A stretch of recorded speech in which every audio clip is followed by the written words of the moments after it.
La survie de l'Halte Chaleur Mobile à Magog est en péril. L'organisme qui chapeaute le projet Zone Libre a appris la semaine dernière que le financement qui permet les activités pourrait ne pas être renouvelé. Oui, si on perd ça ici, là, ça va faire dur en sacrament. Moi, on va en faire une levée de fonds, moi, tabarnak, puis on va en avoir un très moins. On pense déjà que la problématique est installée, en fait, là, parce qu'on n'aurait pas offert ces services-là si on ne pensait pas qu'on en avait besoin. C'est juste qu'en créant quelque chose, des fois, on rattache les gens au service, on recrée un filet social, puis là, on va directement le couper alors que ça commençait à avoir des bonnes retombées. Là, donc, c'est vraiment attristant. Là. C'est un service apprécié ici à Magog. À chaque semaine, c'est une quinzaine de personnes environ qui utilisent ce service pour un petit moment de répit. Oui, je l'apprécie, ça. Puis c'est quoi qu'on t'offre ici, justement? Les services qu'on ne peut pas avoir ailleurs.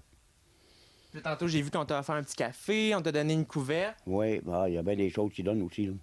Puis il y a bien du monde qui vient de porter des dons aussi. On fait le tour de la municipalité de Manfred-Magog. On va de Eastman à Potton, à Stansted, Beebe, tout le secteur. On ramasse. On prend les gens qui couchent dehors. On leur donne une couple d'heures, une couple de minutes de répit, de la bouffe, du temps pour se reposer. C'est apprécié comme service? Ben oui, beaucoup, parce que les gens en ont vraiment besoin de ce temps-ci. La demande est croissante. Je ne dis pas que les grandes villes n'en ont pas besoin, au contraire, en ont besoin. Par contre, il y a plus de services dans les grandes villes. L'accès au logement est un petit peu plus facile. Des logements abordables à Sherbrooke, il y en a un peu plus.